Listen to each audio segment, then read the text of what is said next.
My mother-in-law tried to ruin my life with false claims, staged a divorce behind my back, tried to use a college fund as leverage, and brought us to court, not knowing her own daughter was about to betray her. Our family was the white picket fence, American wet dream, barbecues on Sundays, homemade lemonade stands, matching family outfits, everything. My wife only had 2 boyfriends before me, and she was my first time for everything. The only caveat was my mother-in-law, because I was from Turkey, and my wife was a full American. My mother-in-law was nasty to me, calling me names like camel jockey or kebab boy. Her witch-like laughter filled the air every time she said those words, as she'd giggle with her friends like it was the funniest thing in the world. And while my wife did initially try to stop her, after a while I told her to give up, because it only made things worse. Plus, I was dating Amy, not her family, so it should have been fine, right? It was this exact thinking that led me and Amy to the bright idea of inviting her family to our Sunday barbecue. It seemed harmless at first. After all, our son Mikey needed to know Amy's side a little more. Things went smoothly at first. Her dad hugged me. Her brother gave us a housewarming gift. But then came her mother. Don't worry, I brought plain hot dogs in case the food's too exotic. Her tone was so sharp, it could have cut a brick in half. But I ignored it and plastered on my well-practiced Hollywood smile. Thank you, before giving her a big hug. I could feel her tense up, and it took everything in me not to laugh right into her ear. Everything started going okay after that. Everyone was laughing. Our plates glistened in the sun like the shell of a tortoise on a beautiful beach. Our bellies were full. But halfway through the barbecue, I noticed my mother-in-law disappeared with Amy for almost an hour. I figured she was just giving one of her "you need to divorce him" speeches, so I ignored it. By the time the barbecue was over, Mikey had received so much attention, he was practically drooling with exhaustion. I knew the barbecue was a success. I still didn't expect a thank you from my mother-in-law, or anything good for that matter. However, on the way out, she exceeded my expectations. It's not too late to start over, her tone half sarcastic with a hint of truth. I remember breathing a deep sigh of relief, thankful this nightmare was finally over. But then later on, as we were tidying up, I asked my wife what that was about. Oh, you know, the usual. I laughed because I knew that was translation for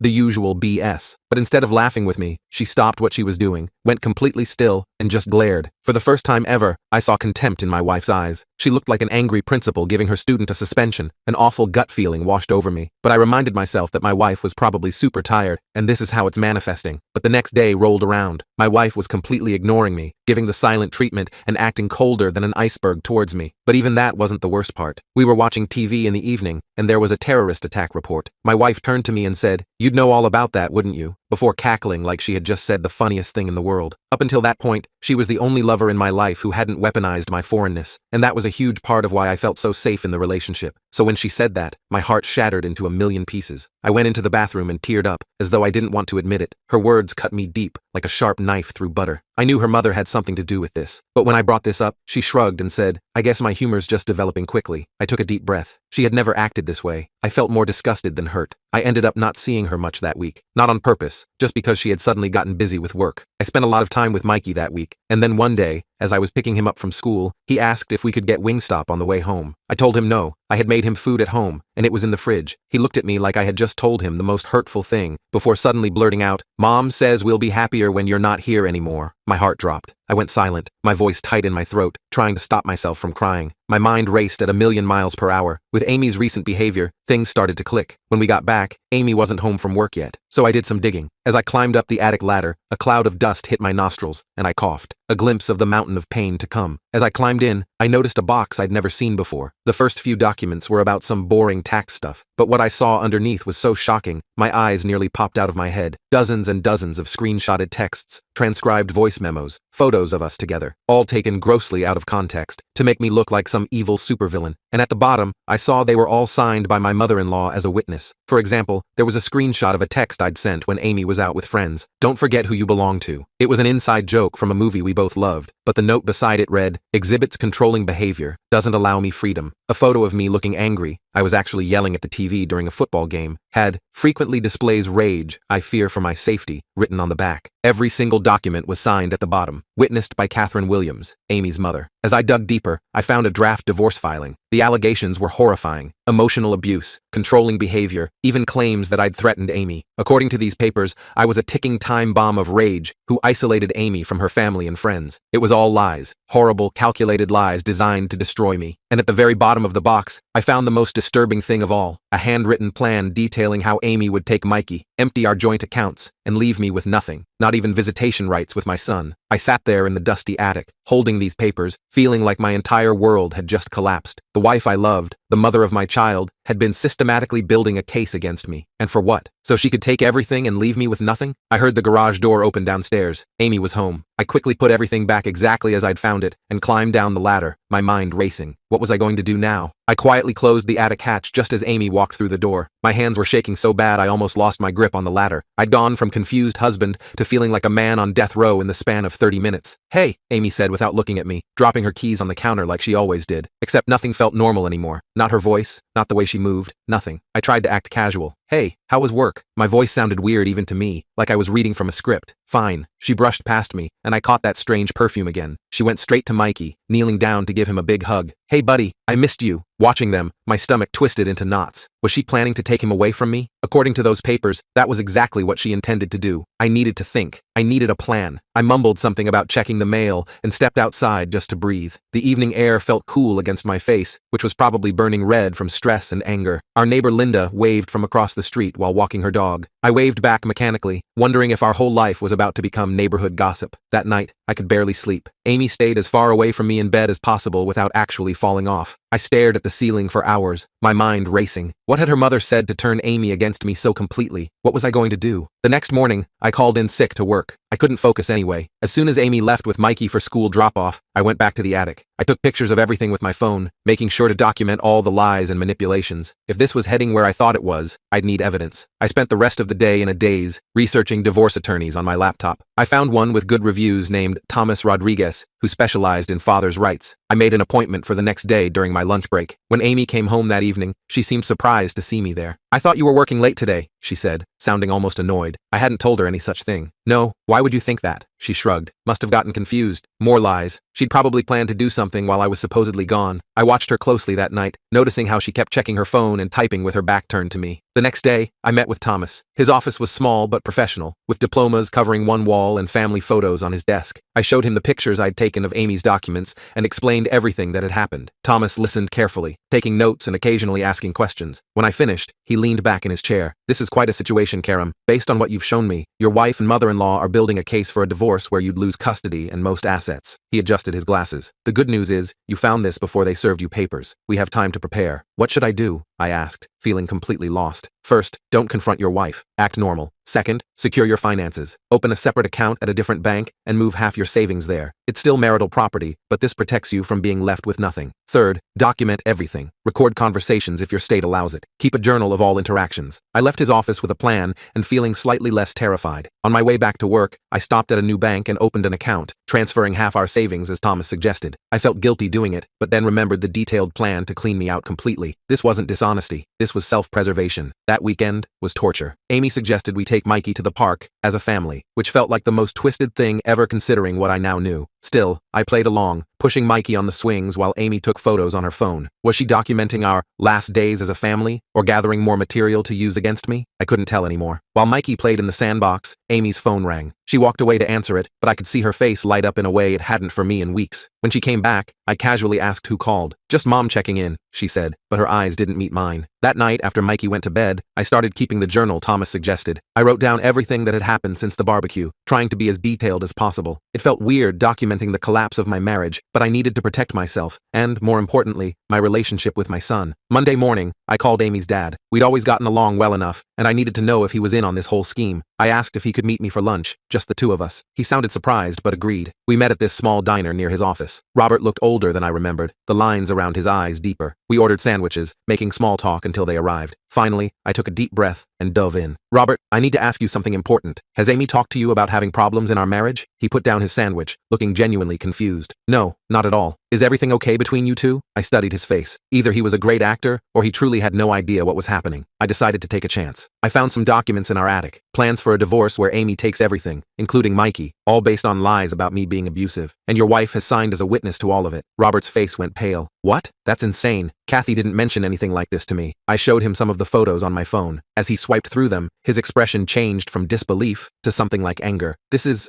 Catherine's handwriting, all right." He handed back my phone. "I had no idea, Karam. I swear, this isn't right. I don't know what to do, I admitted. I love Amy, but she's completely changed. And the thought of losing Mikey, my voice cracked unexpectedly. Robert reached across the table and put his hand on my arm. I'll talk to Catherine and Amy. This has gone too far. I shook my head. Please don't. Not yet. If they know I found these documents, who knows what they'll do next? I need to protect myself first. He nodded slowly. I understand, but I want you to know, I'm not part of this, and I don't support it. You've been a good husband and father. Whatever Catherine has put in Amy's head, it's not right. Having Robert as an ally lifted a huge weight off my shoulders. Before we parted, he promised to keep an eye out for any more scheming without revealing what he knew. Over the next week, I continued playing the role of oblivious husband. I noticed Amy making more work calls in private and having hushed phone conversations that ended abruptly when I entered the room. I documented everything in my journal and had regular check-ins with Thomas. Then came another bombshell. Amy's brother Mark texted me out of the blue. Hey man, can we grab a beer tonight? Need to talk about something. We met at a sports bar a few towns over, where we wouldn't run into anyone we knew. Mark looked nervous, fidgeting with his beer coaster. So what's up? I asked, trying to sound casual. Mark took a long swig of his beer. Mom called me last night. She wanted me to write a statement saying I'd witnessed you being verbally abusive to Amy at family gatherings. My heart sank. And I told her she was crazy. I've never seen you be anything but respectful to Amy. I don't know what's going on, but Mom was insistent. Said Amy's planning to leave you and needs evidence for the divorce. I filled Mark in on what I discovered. Like his father, he was completely shocked. This is messed up, Karam. Mom's always been difficult, but this is next level. What can I do to help?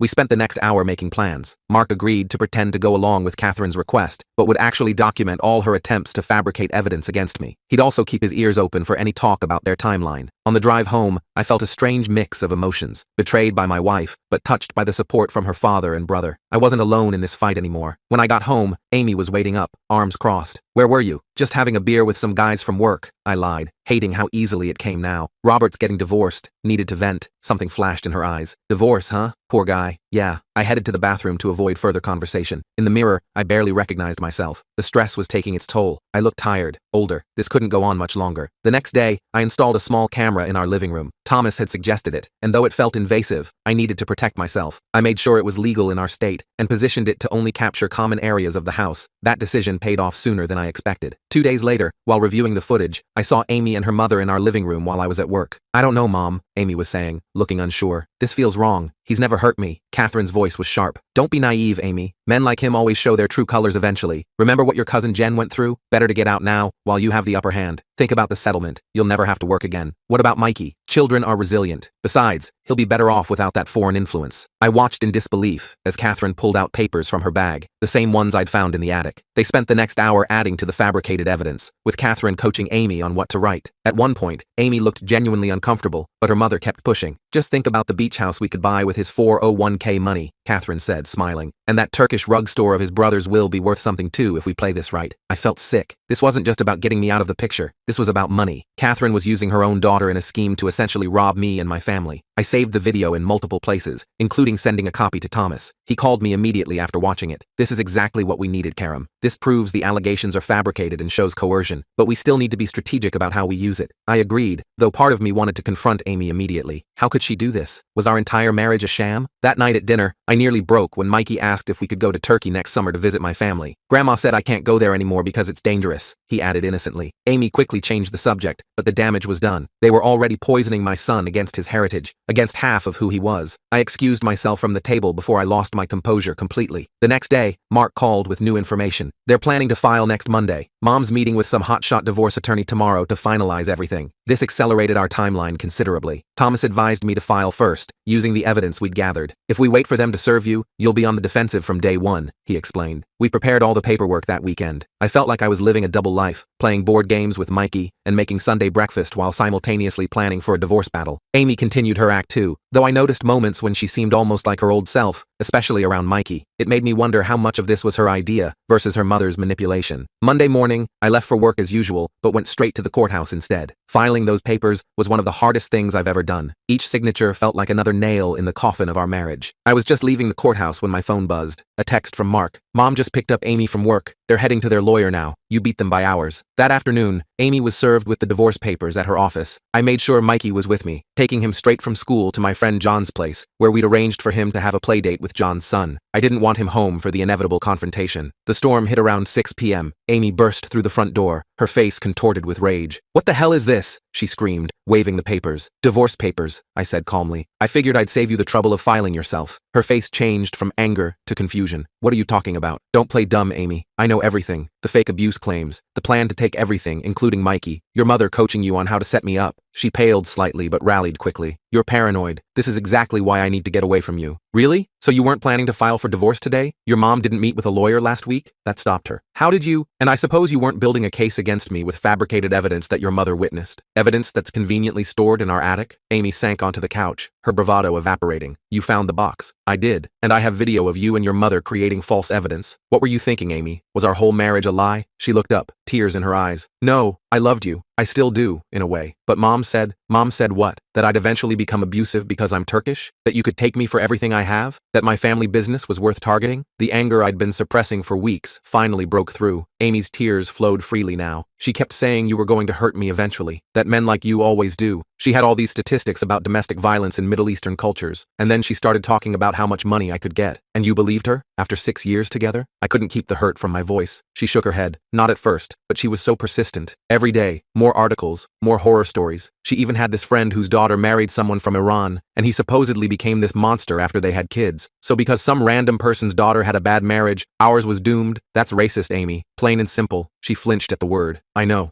it is. I started to realize that a few days ago, but by then things had gone so far. Mom had already paid the lawyer. I sat across from her, maintaining distance. Where's Mikey? With John. I didn't want him here for this. Amy nodded, looking relieved. Then her phone rang. Catherine calling. Amy stared at it for a moment before declining the call. What happens now? She asked quietly. That depends. The papers I filed request joint custody and a fair division of assets. No false abuse claims. No attempt to destroy each other. But I can't just pretend this didn't happen, Amy. You betrayed me in the worst possible way. Her phone kept buzzing with texts from Catherine. Amy finally turned it off completely. I don't know if I want a divorce, she whispered. These past few weeks I've felt like I'm losing my mind. Mom was always there, pushing and pushing. But when I'm alone, I miss you. The real you, not the monster she painted. I wasn't expecting that. Part of me wanted to comfort her, but the trust was broken. I don't know if our marriage can recover from this, I admitted. But I do know that your mother can never have this kind of influence in our lives again. Amy looked up sharply. You want me to cut off my mother? I want you to recognize how toxic she is. She nearly destroyed our family for money and her own prejudice. We talked for hours that night. Painful, honest conversation about how we'd gotten here. Amy admitted she'd been feeling distant from her identity, living in our neighborhood, surrounded by my large extended family. Catherine had exploited that vulnerability. But that doesn't excuse what I did, Amy said finally. I should have talked to you instead of plotting behind your back. By the time I picked up Mikey from John's, it was nearly midnight. Amy and I had reached a tentative truce. We'd go to counseling, both marriage counseling and individual therapy for Amy, to work through her relationship with her mother. In the meantime, Catherine would not be welcome in our home. The next few days were awkward, but oddly hopeful. Amy moved into the guest room, giving us space while we figured things out. She called in sick to work and spent a day removing all the evidence from the attic, breaking down in tears several times as she realized the magnitude of what she'd almost done. Catherine, meanwhile, was on the warpath. She called constantly, showed up at our door, we didn't answer, and even tried to contact Mikey's school. I documented everything, just in case. Then came the confrontation we couldn't avoid. Robert and Mark arranged a family meeting at their house, excluding Catherine. When we arrived, I was surprised to see Amy's sister Quinn there too, having flown in from Seattle. We sat around Robert's dining table, the tension thick enough to cut. I explained everything, showing them the video evidence. Quinn looked horrified. Mom tried to get me involved too, she admitted. Called last month asking if I'd ever seen Karam lose his temper. I told her she was being ridiculous. Robert cleared his throat. I've spoken with Catherine. She admits to encouraging the divorce but claims she was just protecting Amy. I don't believe her. He looked at me directly. I'm sorry, Karam. This should never have happened. Amy was quietly crying beside me. Not the manipulative tears I'd seen recently, but genuine remorse. When she spoke, her voice was steady despite the tears. I made a terrible mistake. I let Mom's prejudice and greed cloud my judgment, and I nearly destroyed my family. She turned to me. I don't expect forgiveness, but I am truly sorry. Mark leaned forward. The question is, what now? Mom's not going to just back off. She has to, Robert said firmly. I've made that clear to her. This ends now, or there will be consequences. Quinn nodded. We're with you, Karam. Whatever you decide about your marriage, you'll always be Mikey's father and part of this family. The support from Amy's family was overwhelming. After years of feeling like an outsider, I was finally being accepted. Ironically, just as my marriage was on the rocks. We left with a lot to think about. On the drive home, Amy asked, "Do you think we can ever get past this?" I gripped the steering wheel tightly. I honestly don't know, but for Mikey's sake, I'm willing to try. The road to rebuilding trust would be long. There were moments in the following weeks when I'd catch Amy looking at her phone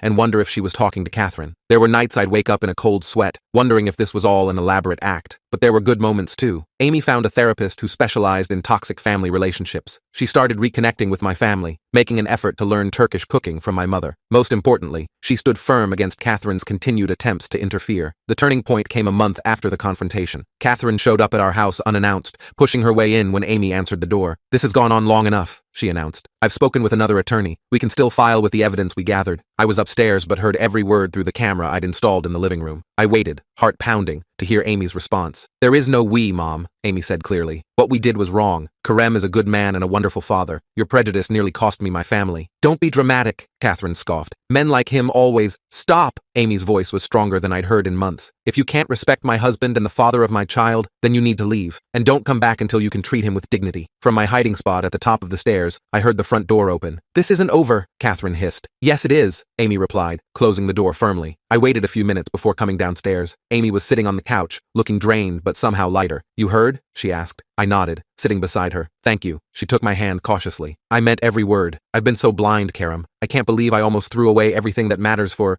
what? Money? My mother's approval?" That night we talked about possibly dismissing the divorce filing. It wouldn't be easy, and we had a lot of work to do, but for the first time since finding those documents in the attic, I felt like maybe, just maybe, our family could heal. That night was the first time in weeks that I genuinely started to believe we might get through this. I didn't know if our marriage would ever be the same, but seeing Amy stand up to her mom like that was huge. Maybe there was still something worth saving here. The next morning, Amy suggested we take Mikey to the park together. It felt awkward at first, like we were playing pretend family for our son's benefit. But watching Mikey run around the playground, laughing and carefree, I remembered why we were trying so hard to fix things. "He looks happy," Amy said, sitting beside me on the bench. "Yeah," I agreed. "Kids are pretty resilient. Do you think he knows something's wrong between us?" I shrugged. "Kids pick up on more than we think, but I'm trying my best to keep things normal for him." Amy nodded, watching Mikey climb the monkey bars. "Me too. That's why I need to tell you something." My stomach instantly knotted. Here we go again. "What is it?" "Mom's planning something. Mark called me last night after you went to bed. She's been meeting with another lawyer, someone really aggressive who specializes in high-conflict divorces." I sighed heavily. Of course Catherine wouldn't give up that easily. "What does that mean for us?" "I don't know exactly, but Mark thinks she's going to try to force my hand somehow. Maybe threaten to cut me off financially or something." Amy hesitated. "I know that shouldn't matter, but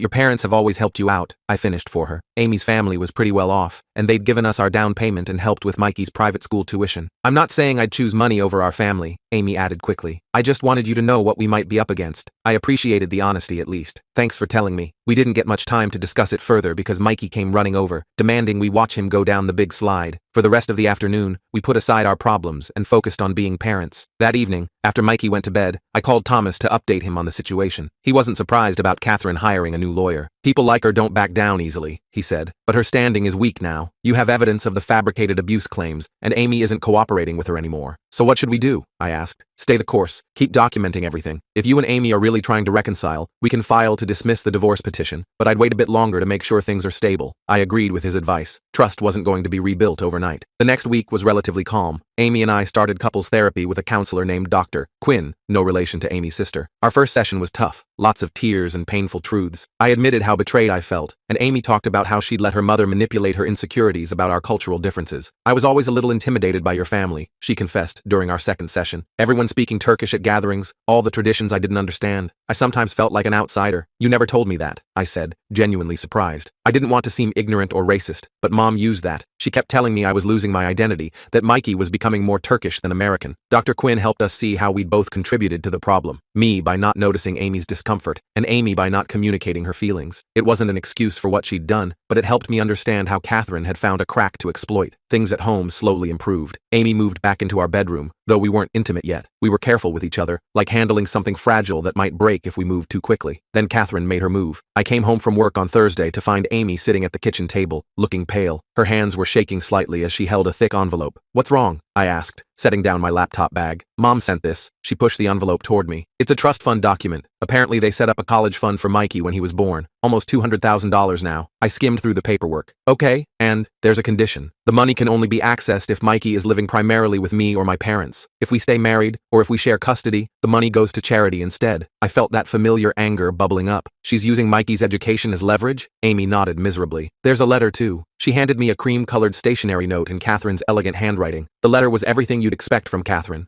fake concern about Amy's well-being, thinly veiled racist comments about my family's influence, and a clear ultimatum: leave me and get the money, or stay, and Mikey would suffer. What do you want to do? I asked carefully. Amy looked up, her eyes red, but determined. I already called Dad. He had no idea about these conditions on the trust. He's furious with Mom. That doesn't answer my question, I pressed. I'm not choosing money over our family, Karam. Not again. I made that mistake once, and I'm still trying to fix it. She took a deep breath. But I wanted to be honest with you about everything. No more secrets. I believed her. For the first time in weeks, I really believed her. The next day, Robert called me directly. I'm sorting out this trust fund nonsense, he said, sounding more angry than I'd ever heard him. Catherine had no right to add those conditions without consulting me. I appreciate that, I said. But honestly, it's not about the money. I know that, he replied. But it's the principle. She's trying to buy our grandson's future. I won't stand for it. Robert asked to come over that weekend to talk with both of us. When he arrived on Saturday, he brought a file of his own. I've spoken with our family attorney, he explained as we sat in the living room. The trust as Catherine presented it isn't legally binding. I never signed off on those conditions. Amy looked relieved. So the money is still there for Mikey's education? Yes, regardless of your marital status or custody arrangement. Robert hesitated. But there's something else you should know. I've been doing some digging into our finances after all this came to light. He opened the file and showed us bank statements and transfer records. Catherine has been moving money around for months. Small amounts at first, then larger sums. Where was it going? I asked, though I had a sinking feeling I already knew. To a separate account in her name only. Almost $100,000 so far. He looked at Amy. I think she was planning to fund your divorce and new life without telling me. Amy covered her face with her hands. Oh my God. I've frozen the accounts for now, Robert continued. But I wanted you both to know what's been happening. After Robert left, Amy was quiet for a long time. Finally, she looked at me with tears in her eyes. I'm so ashamed. My own mother was stealing from my father to fund this insane plan. I sat beside her on the couch. It's not your fault. Part of it is. I let her convince me you were the villain when she was the one manipulating everyone. She wiped her eyes. I need to tell you something else. Something I haven't admitted yet. My heart raced. What is it? When Mom first started talking about divorce, I didn't take it seriously. But then she introduced me to this friend of hers, Linda. Linda told me this horrible story about her daughter who married a man from Jordan. How he seemed perfect at first, but became controlling and eventually violent. And you thought that would happen with me, I said, trying to keep the hurt from my voice. No, that's just it. I didn't believe it would happen with you. But Mom kept pushing, and then, she trailed off. Then what? Then I found out Linda doesn't even have a daughter. Mark discovered it by accident when he was looking into Mom's friends. Linda was an actress Mom hired to tell this story. Amy's voice broke. My own mother paid someone to lie to me about an abusive foreign husband to convince me to leave you. I was speechless. The lengths Catherine had gone to were staggering. I wanted you to know everything, Amy said quietly, even the parts that make me look gullible and stupid. I took her hand. It wasn't forgiveness exactly, but it was something. Thank you for telling me. The next few days were a strange mix of progress and tension. Amy and I were communicating better than we had in months, but the stress of Catherine's ongoing schemes was taking a toll. We agreed to go ahead with dismissing the divorce petition, which felt like a huge step forward. Then, without warning, Catherine showed up at Mikey's school. I got the call from the principal while I was at work. Mr. Demir, we had an incident today. Your mother-in-law attempted to pick up Mikey without authorization. My blood ran cold. Is Mikey okay? He's fine. Our staff followed protocol and refused to release him, but Mrs. Williams became quite agitated. We had to ask her to leave the premises. I called Amy immediately, and we both left work to go to the school. Mikey was in the principal's office, looking confused but otherwise okay. Grandma came to school, he told us. She said we were going on a special trip, but Mrs. Davis wouldn't let me go. Amy knelt down to his level. Grandma didn't tell us about any trip, buddy. You did the right thing by staying with your teacher. On the way home, Amy was shaking with anger. She tried to take our son, without permission. I know, I said, gripping the steering wheel tightly. This has gone too far, Karam. We need to do something. I agreed. That night, after Mikey was asleep,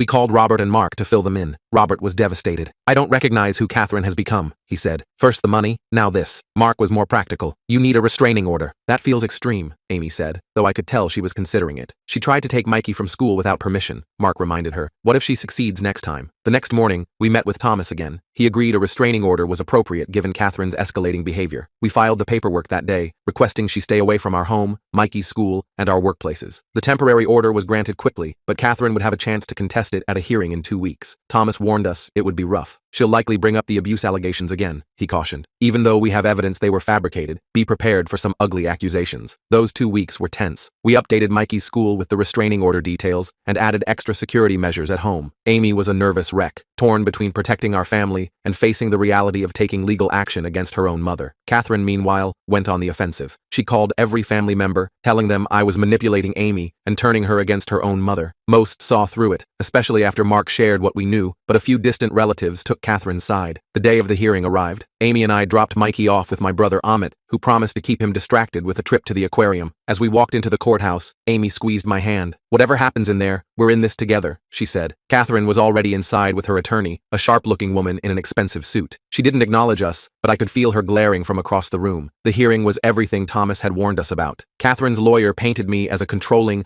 potentially violent husband who had somehow brainwashed Amy into recanting her abuse claims. They brought up every stereotype about Middle Eastern men they could think of, barely disguising their racism as concern. When it was our turn, Thomas calmly presented the evidence we'd gathered. The video of Catherine coaching Amy to create false allegations, the financial records showing Catherine's misappropriation of funds, the statement from Mikey's school about the unauthorized pickup attempt. The judge, a no-nonsense older woman named Judge Thornton, listened carefully to both sides. When all evidence was presented, she addressed Catherine directly. "Mrs. Williams, the evidence suggests you have engaged in a pattern of deception and manipulation aimed at destroying your daughter's marriage for reasons that appear to be primarily rooted in prejudice." Her tone was stern. "Furthermore, your attempt to remove your grandson from school without parental permission is extremely concerning." Catherine tried to interrupt, but Judge Thornton silenced her with a look. "The restraining order is granted for a period of 1 year. You are to remain at least 500 feet from your daughter, her husband, their child, their home, workplaces, and the child's school. Any violation will result in immediate consequences." She turned to us. "Mr. and Mrs. Demir, I suggest you pursue family counseling to address the damage this situation has caused." As we left the courthouse, I felt a strange mix of relief and sadness. The restraining order would protect us, but the fact that we needed it at all was heartbreaking, especially for Amy. "Are you okay?" I asked her as we walked to the car. She nodded slowly. "I think so. It feels like the end of something, but maybe also the beginning of something better." Over the next few months, our lives gradually stabilized. With Catherine legally required to stay away, we could focus on rebuilding our family without her interference. Amy continued her individual therapy, working through the complex emotions of essentially losing her mother while saving her marriage. Robert filed for divorce from Catherine, unable to forgive her financial deception and the lengths she'd gone to manipulate their daughter. He became a regular visitor at our house, rebuilding his relationship with Mikey and, somewhat surprisingly, developing a friendship with my father when my parents visited from Turkey. 6 months after the hearing, Amy and I renewed our vows in a small ceremony in our backyard. Nothing fancy, just close friends and family celebrating the fact that we'd weathered the storm. My brother Amit brought his famous kebabs, Mark handled the music, and Quinn decorated everything beautifully. During the ceremony, Amy added her own surprise vow in halting but carefully practiced Turkish. The effort she'd put into learning those few sentences in my native language moved me more than anything else could have. Later that night, after the guests had gone and Mikey was asleep, Amy and I sat on our back porch looking at the stars. "Do you think we'll ever completely get past this?" she asked. I thought about it for a moment. I don't know if get past is the right way to think about it. It happened. It changed us. But maybe it also made us stronger in some ways. Amy leaned her head against my shoulder. "I'm still sorry." "I know," I said, "but I'm not looking backward anymore." And I meant it. The trust wasn't completely rebuilt yet, and maybe it never would be 100% what it was before. But Mikey was happy. Amy and I were working through our issues, and for the first time in a long time, our future looked bright. Catherine eventually moved to Florida after her divorce from Robert was finalized. We heard through Mark that she'd joined some kind of community for parents estranged from their ungrateful children. Apparently, she'd found plenty of like-minded people who refused to acknowledge their own toxic behavior. We maintained the restraining order when it came up for renewal, though Catherine had made no attempts to contact us directly. Sometimes I caught Amy looking sad when Mother's Day advertisements appeared, or when Mikey occasionally asked about his other grandmother. Those moments were hard, but they became less frequent with time. The most unexpected outcome of the whole ordeal was how much closer I became with Amy's father and siblings. Robert often joined us for Sunday dinners, Mark became my regular golf buddy, and Quinn moved back from Seattle to be closer to family, becoming Mikey's favorite aunt. As for me and Amy, we weren't perfect, but we were working on it. One night, as we were getting ready for bed, Amy found an old photo of us from when we were dating, young and carefree, standing in front of my parents' restaurant in Turkey during her first visit there. "We look so happy," she said wistfully. "We were," I replied, looking over her shoulder at the photo. "And we will be again." She turned to face me, her expression serious. "I almost threw this away. All of it. For what? My mother's approval? Money?" I shook my head. "It doesn't matter anymore. You didn't throw it away. That's what counts." And as I held my wife in my arms that night, I knew we'd be okay. Not because everything was magically fixed, or because we'd forgotten what happened, but because we'd both chosen to fight for our family when it would have been easier to walk away. Sometimes the hardest battles are the ones most worth winning.